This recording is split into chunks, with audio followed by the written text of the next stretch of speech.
नमस्कार। आपका अखबार के YouTube चैनल पर आपका स्वागत है। मैं हूं प्रदीप सिंह। महाराष्ट्र में नेशनलिस्ट कांग्रेस पार्टी एनसीपी के नेताओं के मन में एक गाना बज रहा है आजकल, और वो गाना सबके कान में सुनाई देता है, और वो बगल वाले को देखता है कि इसके कान में सुनाई दे रहा है कि नहीं दे रहा है। गाना है, एक फिल्म आई थी गली बॉय, उसका गाना है, आएगा सबका टाइम आएगा। तो नेशनलिस्ट कांग्रेस पार्टी एनसीपी के नेताओं के मन में अब ईडी और एनआईए का डर बैठ गया है। और डर बैठ गया है वो इसलिए नहीं कि केंद्र सरकार कोई पॉलिटिकल वेंडेटा के तहत किसी के खिलाफ काम कर रही है या राजनीतिक बदले की भावना से कोई काम हो रहा है, किसी को परेशान करने के लिए या सरकार को अस्थिर करने के लिए, इस सब के लिए नहीं हो रहा है। ये उनके कर्म हैं जो उनको इस स्थिति में लाए हैं। उनको लग रहा था कि हमें हाथ कौन लगाएगा, हमारे खिलाफ कौन करेगा। ये जो आज़ादी के बाद से राजनीतिक दलों के नेताओं में, विभिन्न दलों के नेताओं में एक अघोषित सहमति थी कि एक दूसरे के खिलाफ ज़्यादा दूर तक नहीं जाएंगे, आरोप लगा देंगे। आरोप लगाकर उसके बाद अगर सत्ता परिवर्तन हो जाता है तो ठीक है, तो उसको भूल जाएंगे, या फिर नहीं आए सत्ता में तो आरोप का सिलसिला चलता रहेगा। लेकिन अगर जब मौका आएगा जांच का, सज़ा दिलाने का, तो हम चुप्पी साध लेंगे। इसको 2014 में नरेंद्र मोदी ने तोड़ दिया, क्योंकि उनके खिलाफ कुछ है नहीं कि दूसरे से समझौता करें कि भाई हम तुम्हारा ख्याल रखेंगे, तुम हमारा ख्याल रखना। और मोदी को जेल भेजने की जितनी कोशिश कांग्रेस की यूपीए सरकार कर सकती थी वो सब किया उसने। अमित शाह को जेल भेजने में कामयाब भी हो गए, और सीढ़ी वही थी, पहले गुजरात के पुलिस अधिकारियों, फिर उसके बाद अमित शाह को सीढ़ी बनाकर मोदी तक पहुंचना। लेकिन जब कुछ हो तो मिले। इस घटना ने ये साबित किया कि देश में कानून का राज है। कानून अब भी जो सही रास्ते पर है उनकी मदद करता है। वरना कांग्रेस पार्टी ने, सोनिया गांधी ने, चिदम्बरम ने कोई कोशिश, कोई कसर उठा नहीं रखी थी। तो अब मोदी को तो कोई डर है नहीं, क्योंकि कुछ गलत किया नहीं है। तो इसलिए बचाने का भी कोई नैतिक दायित्व उनके ऊपर नहीं है। हाँ, वो मुझे लगता है एक कहावत है अंग्रेजी में, उसका अनुसरण करते हैं कि revenge is the best dish served cold, कि ठंडा करके खाओ, गरम गरम खाने से मुंह जल जाता है। तो धीरे धीरे लॉन्ग रोक दो, शिकंजा धीरे धीरे कसो। जैसे पतंग उड़ाते हैं, जो लोग पतंग उड़ाना जानते हैं उनको पता होगा कि पहले ढील जाती है। आप दूसरे की पतंग काटते हैं, जब ढील देने के बाद जो खींचते हैं तब कटती है।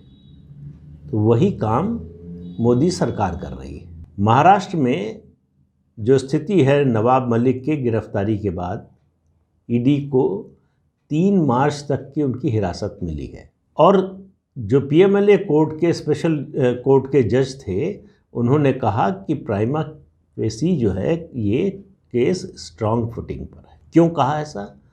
काफ़ी डिटेल में अपना एफिडेविट दिया था ईडी के पास डॉक्यूमेंट्री एविडेंस है नवाब मलिक, उनके बेटे का रिश्ता 1993 या 1993 के बम ब्लास्ट का जो दोषी है उसके साथ, और उसका नाम है सरदार वली खान। इसको 93 के ब्लास्ट का दोषी पाया गया, अदालत से सज़ा हो गई है, आजीवन कारावास की सज़ा भुगत रहा है। अब डॉक्यूमेंट क्या मिला है?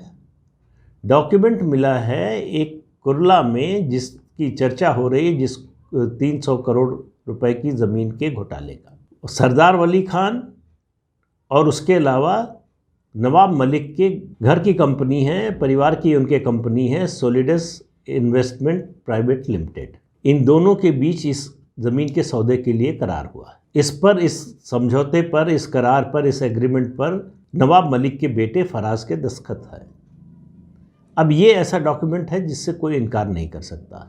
लेकिन बचाव के लिए नवाब मलिक के वकील कह रहे हैं कि ये सरदार वली खान ने धोखाधड़ी की, इस ज़मीन का मालिक कोई और था, ये अपने को ज़मीन का मालिक बताकर उन्होंने ये ज़मीन बेची, लेकिन वो कहीं से साबित हो नहीं रहा है। तो देखिए, पीएमएलए कोर्ट में जो जाता है मामला, ईडी जो मामला ले जाता है, वो साबित होगा कि नहीं होगा, सज़ा मिलेगी कि नहीं मिलेगी। सबसे महत्वपूर्ण बात होती है मनी ट्रेल की। अगर इन्फोर्समेंट डायरेक्टरेट के इन्वेस्टिगेटर्स मनी ट्रेल को इस्टेब्लिश कर लेते हैं तो सज़ा तो पक्की है। समस्या तब होती है जब ये मनी ट्रेल एक लेवल के बाद जाके ड्राई हो जाती है, आगे पता नहीं चलता है। तो मुझे नहीं मालूम कि वो अभी जो ईडी का इन्वेस्टिगेशन है वो पूरी मनी ट्रेल मिल गई है कि नहीं, लेकिन ईडी के पास डॉक्यूमेंट्री एविडेंस है। ये साबित करने के लिए काफ़ी है कि बॉम्ब ब्लास्ट के आरोपी, यानी एक आतंकवादी, घोषित आतंकवादी जिसको सज़ा हो चुकी है, उस आतंकवादी के साथ नवाब मलिक और उनके बेटे के संबंध थे। और नवाब मलिक को जो लोग बचाने के लिए खड़े हुए हैं, जाहिर है कि उनका कुछ न कुछ तो वेस्टेड इंटरेस्ट है, वरना एक नेता जिसका आतंकवादियों से संबंध है, आतंकवादियों के साथ लेन देन है, उसके बचाव में क्यों खड़े होंगे? इसलिए कि सबका नंबर आएगा। जब रिपब्लिक टीवी के संपादक मालिक अर्नब गोस्वामी को गिरफ्तार किया जा रहा था, इसलिए गिरफ्तार किया जा रहा था कि वो राष्ट्रवादी पत्रकार थे, इसलिए गिरफ्तार किया जा रहा था कि वो उद्धव सरकार के खिलाफ लगातार कैंपेन चला रहे थे, उनकी कमियों को उजागर कर रहे थे। पालघर में साधुओं के साथ जो हुआ, उस मुद्दे को एक अभियान की तरह उठा रहे थे, इसलिए उनके खिलाफ फर्जी केस बनाया गया। और ये मैं नहीं कह रहा हूँ, ये जिन परमवीर सिंह के नेतृत्व में ये बना, वो कह रहे हैं अदालत के सामने कि वो सब फर्जी था। और जो सचिन वाजे उनको गिरफ्तार करके ले गया, वो जेल में है, सरकारी अप्रूवर बनना चाहता है। परमवीर सिंह भगोड़ा होकर अब फिर से आए हैं और अपनी जान बचाने की कोशिश कर रहे हैं। उनके जो आका थे उस समय, गृह मंत्री जो थे अनिल देशमुख, जेल में है। तो मामला कुल मिलाकर ये है कि ये नवाब मलिक तक का मामला या अनिल देशमुख तक का मामला नहीं है, आगे भी जाएगा और सबका टाइम आएगा। इसलिए कह रहा हूँ कि संजय राउत बहुत बढ़ चढ़ कर बोल रहे हैं।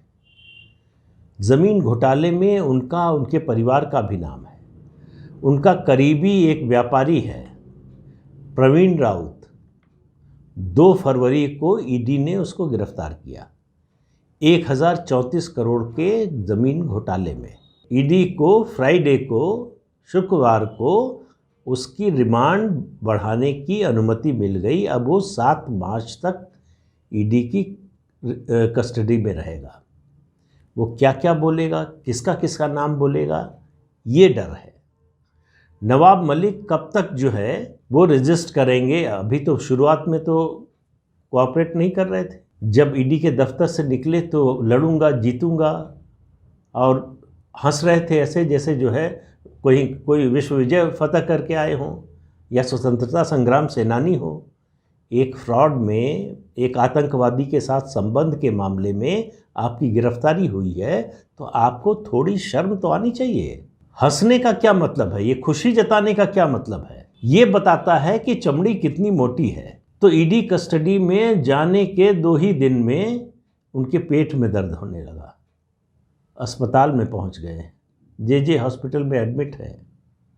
और अभी ये मान कर चलिए कि उनको बहुत सी जगहों पर दर्द होगा। कहाँ कहाँ दर्द होगा ये बताना अभी मुश्किल है। तो शिकंजा कस गया है। जब अर्नब गोस्वामी के खिलाफ ये सब हो रहा था और इस देश का मीडिया का सबसे बड़ा वर्ग जो है चुपचाप देख रहा था, कुछ लोग तो खुशी भी मना रहे थे, तब जो भाजपा समर्थक हैं, जो मोदी समर्थक हैं, जो इस तरह के पत्रकारों के समर्थक हैं, उन सब के मन में गुस्सा था कि ये सरकार निकम्मी है। मोदी सरकार ये कुछ नहीं कर रही है, अमित शाह कुछ नहीं कर रहे हैं, मोदी कुछ नहीं कर रहे हैं, इस तरह का अत्याचार हो रहा है अर्नब गोस्वामी के खिलाफ। तो फिर कह रहा हूँ कि मोदी, अमित शाह जिस तरह से काम करते हैं, उनकी जो शैली है, वो जल्दबाजी में कुछ नहीं करते, वो हड़बड़ी में, अफरा तफरी में कुछ नहीं करते, धीरे धीरे होता है काम।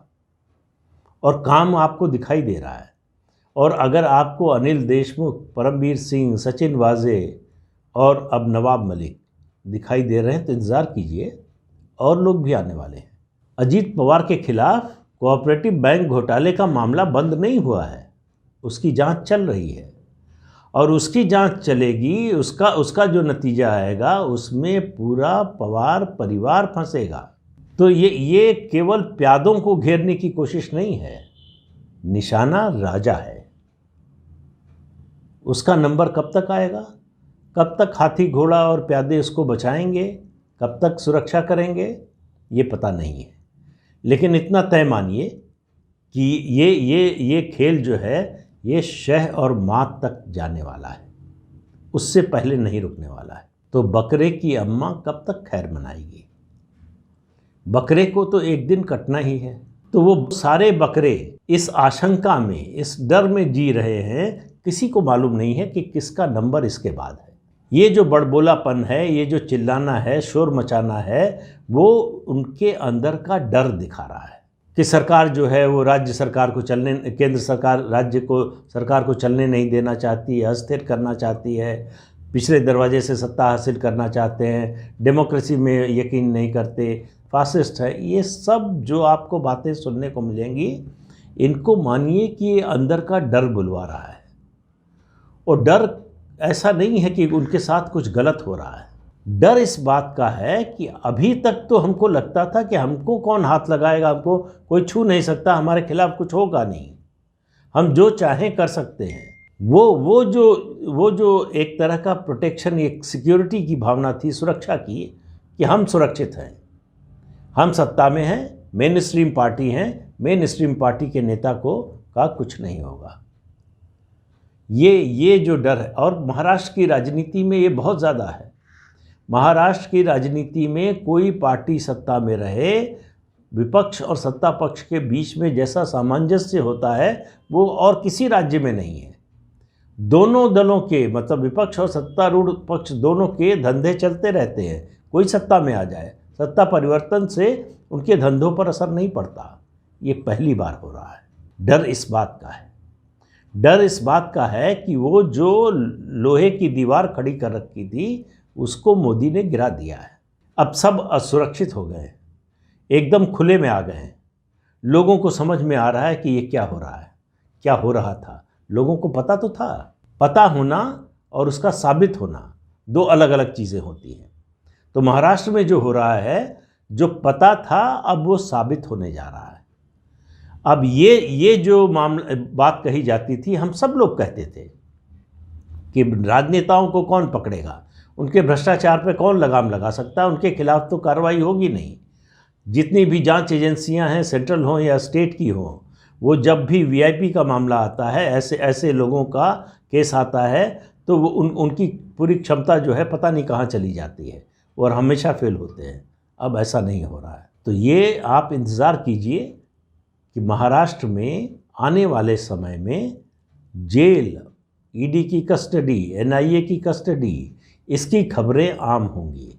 तो 1993 के बॉम्ब ब्लास्ट के जो आतंकी हैं, उनके सारे आका, उनको संरक्षण देने वाले, उनको सेफ पैसेज देकर इस देश से निकालने वाले, ये सब महाराष्ट्र में आज भी मौजूद हैं। आतंकवादियों का साथ देने के बाद, आतंकवादियों को संरक्षण देने के बाद, बढ़ चढ़कर सार्वजनिक जीवन में ये कहना कि हम आतंकवाद के खिलाफ हैं, हम लोगों की सुरक्षा चाहते हैं, ये जो दोहरा चरित्र था, ये जो दोगलापन था, वो सामने आ रहा है। और अभी आने वाले दिनों में ये जो गतिविधि है, ये जो एक्शन है, इसकी रफ्तार बढ़ने वाली है। तो कौन किसका नंबर आएगा ये तो मालूम नहीं है, लेकिन नंबर तो सबका आएगा। तो इसलिए इंतज़ार कीजिए, देखिए अगला नंबर किसका लगता है। लेकिन डर जो है वो मन में बैठ गया है। किसी को ये भरोसा नहीं रह गया कि हम बच जाएंगे या हमको कोई बचा सकता है।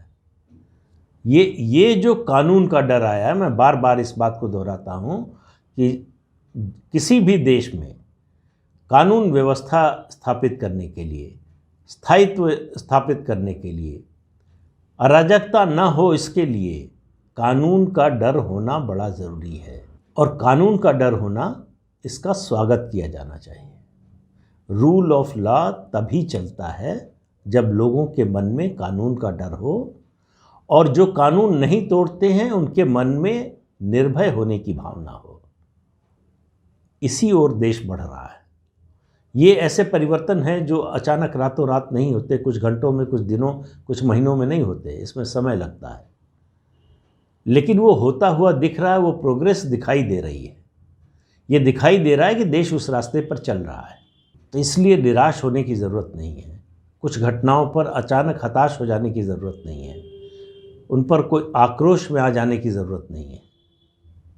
ये मानकर चलिए कि जो लोग इस समय सत्ता में हैं उनका इसमें कोई वेस्टेड इंटरेस्ट नहीं है।